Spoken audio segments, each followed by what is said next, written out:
On a tous déjà vécu ça, non?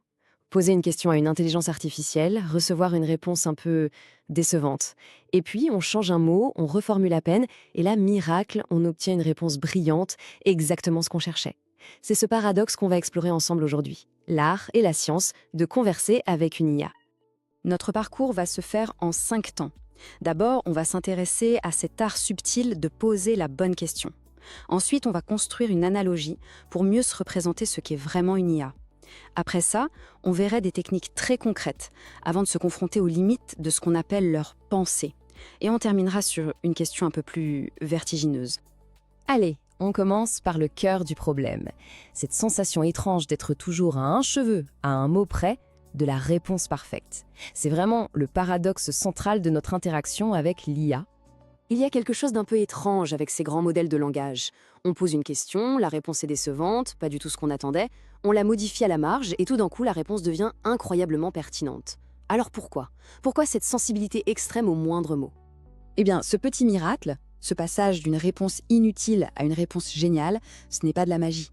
En fait, ça cache une science assez complexe et surtout une réalité sur la nature profonde de ces IA.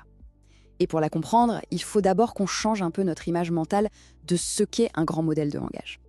Pour se faire une meilleure intuition, on va utiliser une analogie, une image très parlante proposée par le chercheur Andrej Karpathy. Imaginez un instant qu'on puisse prendre une immense partie de tout ce qui a été écrit sur Internet, les textes, les articles, les conversations, les codes, et qu'on compresse tout ça dans un seul et même fichier. Un peu comme un fichier zip, mais un fichier absolument colossal. Bien sûr, ce fichier ne serait pas une copie parfaite, ce serait ce qu'on appelle une compression avec perte, un peu comme une image JPEG qui perd des détails. L'IA ne se souvient pas de chaque texte au mot près, mais elle a absorbé les motifs, les structures, les connexions statistiques entre les mots. En fait, elle ne comprend pas le sens, elle reconnaît des schémas. Bon, formalisons un peu cette idée. Ce modèle du fichier zip nous dit une chose cruciale. L'IA est une entité autonome, une boîte fermée.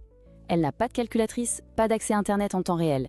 Sa seule et unique tâche, c'est de décompresser le mot suivant le plus probable en se basant sur cette immense archive interne. Karpathy a même imaginé cette introduction que ChatGPT pourrait donner. Elle résume tout parfaitement, la connaissance est immense, mais elle a une date de péremption, et surtout, la mémoire est vague, elle est probabiliste. Ça veut dire que les sujets très courants sur Internet seront forcément mieux mémorisés que des sujets de niche.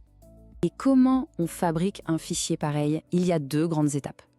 D'abord, le pré-entraînement. C'est la phase de compression massive de l'Internet. C'est là que le modèle acquiert sa connaissance brute du monde. Et ensuite, le post-entraînement. Là, on va lui apprendre à être un assistant serviable, à converser poliment. C'est un peu comme si on ajoutait une jolie interface utilisateur par-dessus son énorme base de connaissances. Attention, et c'est vraiment un point très important. Cette image du fichier zip a ses limites. C'est une analogie très utile, mais il faut bien garder en tête que l'IA ne fait pas une recherche dans son fichier. Elle génère du texte, mot par mot, en se basant sur les probabilités qu'elle a apprises. C'est un générateur, pas un moteur de recherche. D'accord. Maintenant qu'on a cette intuition du fichier zip, voyons comment on peut s'en servir pour naviguer plus efficacement dans cette gigantesque archive de connaissances compressées.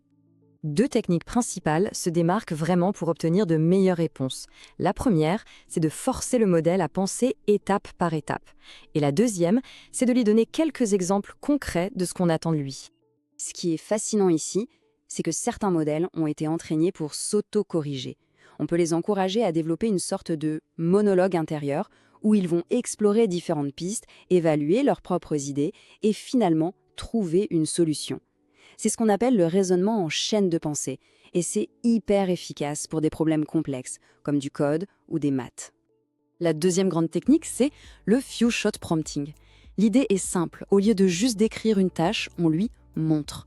On lui dit « voilà une phrase et voilà le résultat que je veux obtenir. Maintenant, fais exactement la même chose pour cette nouvelle phrase. » C'est incroyablement efficace parce que ça guide le modèle vers le format et le type de raisonnement précis qu'on recherche.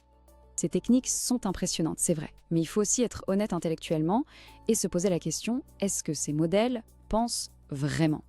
Sur ce point, des recherches récentes nous apportent un éclairage assez brutal. On a l'impression qu'ils raisonnent, mais est-ce une véritable capacité à suivre une logique? Ou est-ce juste une imitation extrêmement sophistiquée de tous les motifs de raisonnement qu'ils ont pu lire sur Internet? Pour y voir plus clair, des chercheurs ont testé les IA sur des puzzles logiques, comme la tour de Hanoï. Et regardez ces graphiques. Le résultat est saisissant. Passé un certain seuil de complexité, même très bas, la précision des meilleurs modèles du monde s'effondre complètement. Et quand je dis s'effondre, c'est qu'elle tombe à zéro.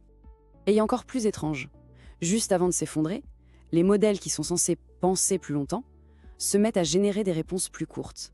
C'est comme si, face à un problème un peu trop complexe pour eux, ils baissaient les bras et arrêtaient simplement de chercher. La recherche nous montre donc qu'il y a en gros 3 régimes. Pour les problèmes simples, les modèles standards sont plus directs et efficaces. Pour une complexité moyenne, les modèles qui pensent ont un vrai avantage. Mais pour les problèmes vraiment difficiles, tous les modèles finissent par échouer. Le raisonnement n'est pas une solution miracle. Mais voici le point le plus troublant de cette étude. Les chercheurs ont donné aux IA l'algorithme exact, la recette pas à pas pour résoudre le puzzle. Et malgré ça, elles ont échoué exactement au même niveau de complexité. Ça suggère une limite fondamentale, pas dans leur capacité à trouver une solution, mais dans leur capacité à simplement exécuter des étapes logiques de manière rigoureuse. Ça veut dire que pour des tâches qui exigent une précision mathématique sans faille, on ne peut pas encore leur faire une confiance aveugle. Alors, que retenir de tout ça? Comment est-ce que ça peut changer nos futures interactions avec l'intelligence artificielle? Finalement, l'ingénierie de prompt, c'est l'art d'apprendre à naviguer dans cette immense archive floue de la connaissance humaine. Mais tout ça, ça nous laisse avec une question assez vertigineuse. Sommes-nous en train d'apprendre à parler aux machines ou sont-elles en train de nous apprendre à penser ?